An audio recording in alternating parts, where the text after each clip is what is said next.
Hello guys, welcome back to this channel. On today's video, I'm gonna show you how you can add a song from CapCut templates to your own edit.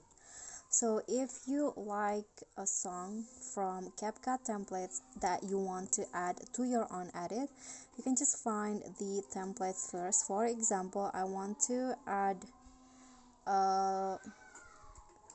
the song from this template right here to my edit. So first you just need to save this video first, this template first. Click on the three dots icon and click on save. Just wait until the save is done.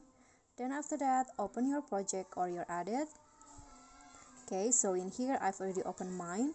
Click on audio, choose extracted, and now just select the template that you saved before. Click on add. And just like that, the song from that template has been added to your own edit. Okay, so that's all for me. I hope this will be helpful. Thank you so much for watching. Don't forget to like, comment, subscribe, and also click on the thanks below. Bye.